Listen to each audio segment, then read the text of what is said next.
Yeah, God knows we beat that horse. So Yep.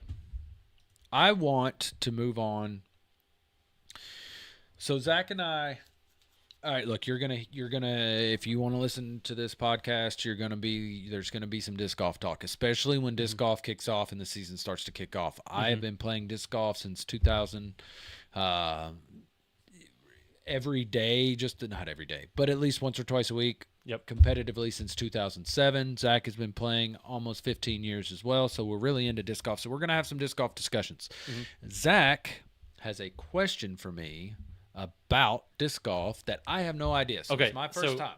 All right, so here's the question. Okay. All right, and this pertains to this goes for regular golf too. This pertains to any doubles activity when you're playing a sport. Okay. Describe doubles. Okay, so doubles. So typically you're going to play best throw. You play as a team, and you take the best throw of the person that's on your team. Okay, so if you're either throwing or hitting a ball, both players step up to the tee, or they step up to a throw. They both throw, or they both hit the ball, and then wherever the best shot lands, they advance to that position. Right, and that's the only stroke that's counted. Right. Okay. And there's different variations of this, but that doesn't matter right now for this question. Okay, all right. My question is, all right. He's got that shitty grin on his face. I know this is going to be wild. When your partner is putting, okay, at what distance is it disrespectful to pull your putter out in case they miss? This is a funny question. There's so many variables to this question. All right. So let's clarify this just real quick for all you non-disc golfers, which is probably a ton of people. Most people don't play disc golf. We have all different types of clubs, right? I'm not going to go into the complete history of disc golf, but just like clubs, we have discs. Okay, we call them discs. They're all different shapes and sizes. They fly differently. We have what's called a putter. So when we get close to the basket, which a basket is pull up a picture of a basket for us, and we'll just show them a disc golf basket. So when we have this basket, we have a disc that is designed just for putting it into the basket. Okay. There's a picture right there on the right. Yeah. So this is your typical disc golf basket. These are people putting into a disc golf basket. Here, let me pull Hold it up on. He's got to pull it up here. There we go. Just any picture, doesn't matter. City Park Conservancy. That was a website, not a picture. Anyways, so you've got a putter, special disc, trying to put it in the basket. What Zach is asking is when you're playing doubles, your partner walks up to the disc and has his putter in hand, right? And then the person behind him, his partner, is standing there watching. And what he's saying is that there's a level of disrespect towards your partner if you are already pulling your putter out, assuming that they're going to miss the putt. Okay, so let's start. Is my partner putting good that day? Are they having a terrible putting day? Am I having a good putting day? Am I superstitious? Am I pulling this out because I'm like, hey, every time I pull my putter out of my bag, this dude's drilled the putt. Yeah. So this is where it gets complicated because if y'all don't know, disc golfers, most of them are very superstitious about the game. Okay. Maybe they got things that they do. Rituals. Okay, they have routines. Yes, I'll give you that. They have routines, and that's that's regular golf too. And my opinion is I think anything within 30 feet, I'm not pulling my putter out. So so there's a circle. Okay, so just to update everybody on the lingo, and we're going to do this as more we talk. Yeah. So inside the circle. So basically there's an invisible circle that's around the basket, and it's 10 meters. So it's 33 feet, right? Yep. So anything inside of that is you have to, the rule says that you have to stand behind your lie. You can't jump in front of your lie. Anything behind that, technically, as long as the disc is out of your hand before your foot leaves behind your other lie, it's legal. You can jump. Complicated stuff. We don't have to get into it. But I'm going to talk about the circle. And so when I say the circle, I'm saying 33 feet from the basket. Yep. You're saying anything inside the circle is disrespectful to pull your putter out. Yes. I'm going to disagree. And here's why I'm going to disagree. All right. sometimes I pull my putter out and sometimes I don't. It has nothing to do with you. It has nothing to do with you. It has nothing to do with the putter. Okay. Maybe you are. We had to put our crap, all of our discs and stuff away, and then we had to walk to our putt. I'm not going to walk all the way back, and then I'm not going to stand there, wait for you to putt, then have to walk all the way up to where you're at, take all that time. Yeah. So, like, I think that is an important point. That if you're having to travel to your putt and you can't take your bag, go ahead and take your putter. So I'm gonna counter your question. Okay. Are you disrespected? Do you feel disrespected when I pull my putter out on your 20-footer? I would say most of the time, no. All right. But if I'm having a bad putting day, right, and I walk up and I see you go ahead and grab your putter and I'm 15 feet, I'm going to get a little demoralized. You notice that? Like you're paying attention to that? I'm not even paying attention to you. Like in what you're doing with your putter. That means nothing to me. I would have to notice it, right? And most of the time I wouldn't notice it, right? But what I'm saying is like, and I know people that don't like people moving while they putt. Well, I mean that's like, most people, right? Yeah, I know people that are very anal about the putting time, right? That they're going to notice everything. Yeah, that's a kind of a nuance of the game, right? Is because unlike ball golf, you're staring down at the ground. Your visual field, is not at the ground and at a stationary object. It's up where everybody in the background, if somebody's moving, it's basically our eyes are designed to notice movement. So they want us to stand still. Some people are anal about it and some people aren't. Well, and maybe there should be a modifier to the question because we play with the same people a lot. All right? Yeah, friends, sure. And we riz each other a little bit. Like we mess with each other a little bit. 1,000%. That's what makes the game fun. It's what makes the game a lot of fun, right? Right. I mean, because we're not playing competitively. Yeah. But let's say we're not that good. Yeah. But let's say we're playing let's say in a competitive doubles tournament. Okay.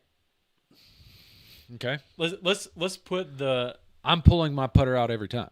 Every time. Because it's competitive. I'm ready. I'm going to be ready to go. Right. I mean, okay, maybe not tap ins, probably not, you know, but I will say this. It's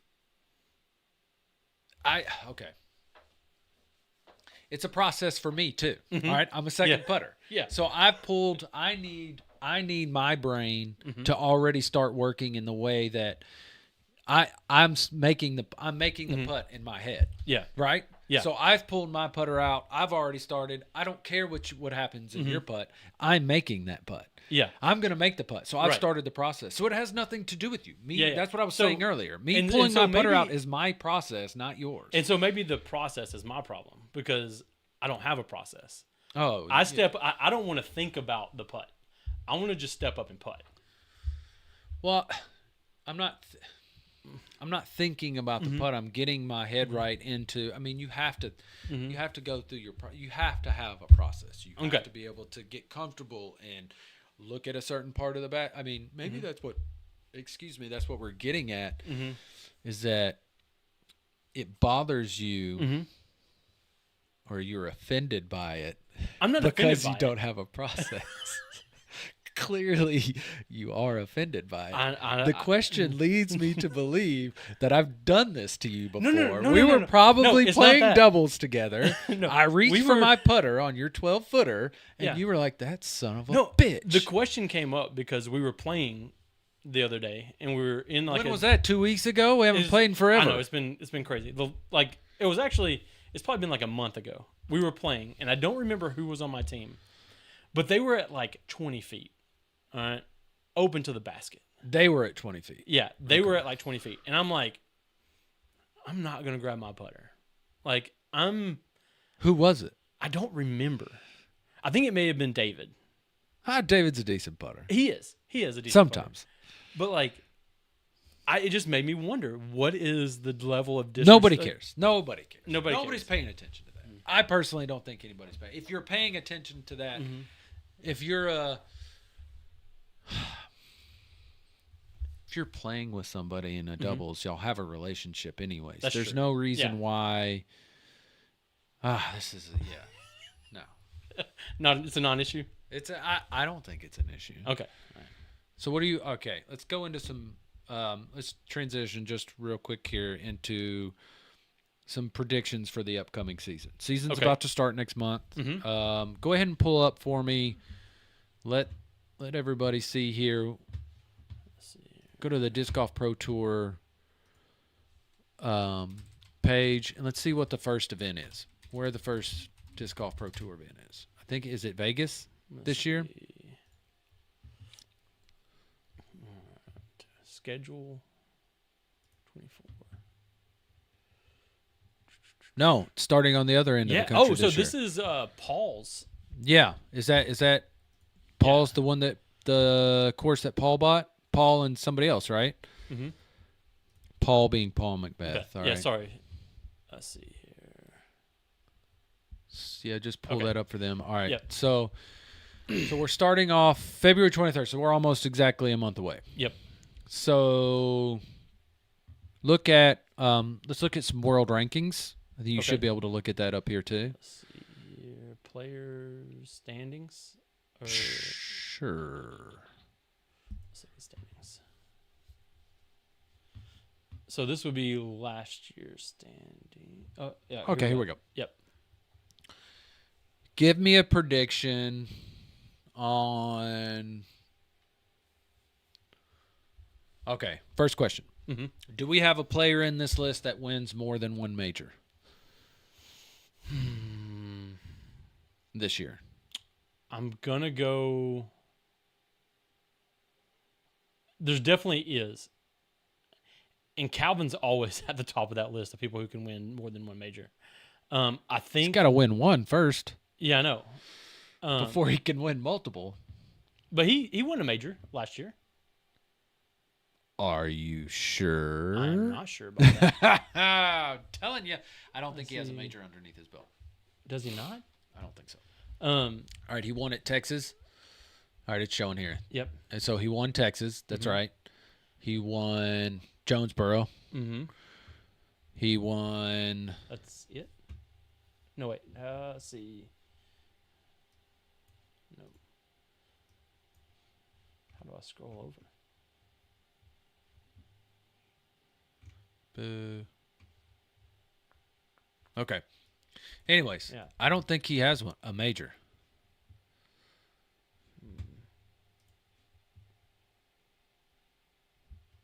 All right, let's see. Here we go. Okay, that's right. He won Vegas. Yep. He won Texas. He won Jonesboro. Golly, he had 3. Dude, he was on fire last year. Yeah. And that was it, dude. Yeah. I'm telling you. He doesn't. I'm telling you. I do not think he's won a major before. Okay. No, you might be right. Dude, I'm telling you, I'm probably not. This is. All right, let's go back. Somebody's gonna go back eventually, like 20 years from now. You know, and there watch might this not stupid be. video. They're gonna be like, "Oh, you were wrong." The parody in the sport has gotten so good. All right, that's funny to talk about. Yeah. Yeah. And we're gonna wrap this up here real shortly. Yeah. We've been going on for an hour and 18 minutes. Yeah. We're gonna come back to this topic for sure, over and over again. But that's funny that you bring this up, and I talk about this all the time. So, 10 years ago, you would have looked at a list of players like this. It didn't exist because the Disc Golf Pro Tour didn't exist. Yep. But you would have looked at a list of players, and you would have picked 4. Yeah. Maybe 5 that you were like, every tournament they're gonna win. There was like one of 4 people winning. Yeah. These guys are going to win these majors. These guys are the only ones that are going to win this. These bigger tournaments 10 years ago. Scroll down this list. Just kind of keep going. We're 30. That would be my guess here, right? I think 30 players in here, maybe 35, have a shot at winning any given week. Yes. Any given week. And there's some players below here that, I mean, that could probably trust me. I think Brody Smith. Here's my hot take. I think Brody Smith gets a win next year. You think so? I do. He is getting substantially better. I do. As I think as the he time gets a goes Pro on. Tour win. And and people going from ultimate frisbee to disc golf is not an easy transition. No, it's not. The throw is completely different. It's kind of a weirder. It's ultimate's more of kind of like a nose up, real spinny. It's not. You're not generating as much arm speed. An actual frisbee carries more glide. Anyways, all boring crap. And he's got years of muscle memory built into that. Dude, have you seen how big he is? He's huge.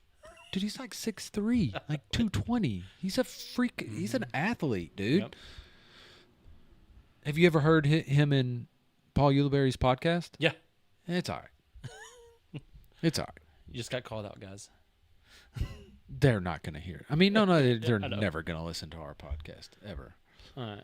I have Paul no Macbeth qualms. was number 23. All right, so anyway, so hot take. I think Brody wins. You think this year? Hot take. I think he wins a tour event this year. Sure do. Okay. Hot take. What's yours?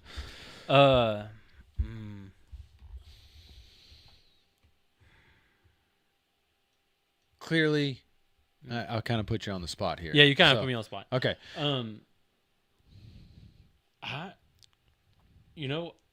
I think Ricky is going to be first in the standings next year. Or this year. Okay. I think Ricky's making a comeback. I think he's making a comeback. I mean, it's not like he went anywhere. He won the Disc Golf Pro Tour event this year. That's true. But he won the final event. But he's been event. out on like medical issues for a long time. Yeah. He hasn't. But he came back and dude, Ricky. Yeah. All right. Here's the deal. I everybody calls Paul the GOAT. He's won the most world titles. He's won a lot, dude. I mean, look, him and King Climo. Yeah. Him and King Climo, some of the most dominant players for their time, right? Yeah. I think Ricky and his talent, I think it's underrated. I think he is underrated as a player. When when they're talking about some of the greatest players of all time. Yeah. How is Ricky not more in the mix? I think he has a pretty good following. But yeah, I think the big issue though is he's been kind of quiet the past couple of years. I mean, look, Lyme disease is hurting. He's got, terrible joint inflammation. I'm not sure what all Lyme disease does, but he struggles with it. Right. Yeah. So okay. All right. Who do you think wins Worlds? Where is Worlds this year? Let's see. Let's see here.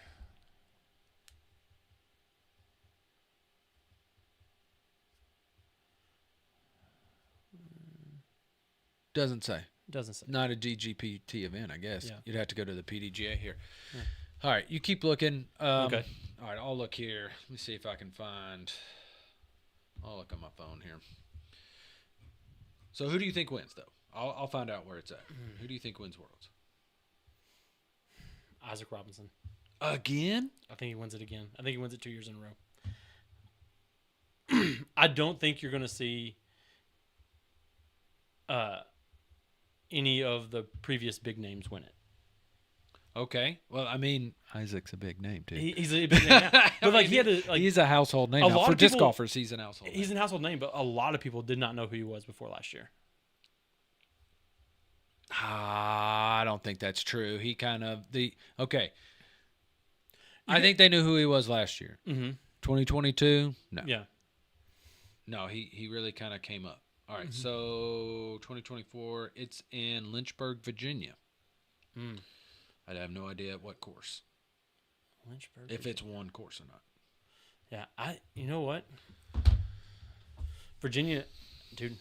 Chris Dickerson could take a Virginia course if it's a heavily wooded course. I'd put money on Dickerson. Talk about another, I feel like, underrated player. Yeah, 100%. That dude is always in the mix. Always in the mix. All right, coming down the stretch. All right, so let's wrap this up. Let's talk. All right, there's some things that we didn't get to, so that I want to talk about on our next podcast coming up. So what we're going to try to do is I would like to do 2 of these a week. Yeah. 1 at least. 2 if we can, time dependent, right? Yep. I think in the future I'd like to start around 10 in the morning. Yeah, this will be 10 Central Time. Yeah. But one thing to be aware of, it will be a rotating schedule for the most part. Yeah, we work 24 on 48 off. So next what I want to talk about, what we're going to get into is we're going to start off with we're going to just have a segment where we kind of, what shows are you watching? Yeah. All right, we're going to talk about some good shows, some good entertainment stuff. Then we're going to get into movies. We're going to talk a little bit about some movies. We're going to talk about the Oscars coming up, which I'm excited about. Just simply every year that I can't really get into how many movies that I want to watch. This is usually a good litmus test on what's worth watching, what's not. Yep. You know, so what did the people in the industry feel like was a good movie? Now, look, I mean, I do want to dive into this. A lot of people need to understand that there's a ton of politics that go in behind these award ceremonies. So sometimes they get it right, though. I'm not saying they don't get it right in the art. I'm saying that there is some politics. Yeah. There is some money and stuff that go behind it. And there's a lot of good movies that fly under the radar. Oh, for sure. 1,000%. Now, look. Yeah. Now, we would have to go into what is a good movie. Right. That's a whole nother. I mean, right? Yeah, is it artistically good? Yeah, right, sure. So we're going to talk shows. We're going to talk movies. It might get real nerdy next episode, guys. Love it. Yeah, that's going to be what it is. Well, Zach, hey, man, I've really enjoyed our first episode. This has been a lot of fun. I hope everybody that eventually goes back and watches this episode enjoys it as well. And till next time. Till next time. All right. Thank you, Later, guys. Zach. Let's see.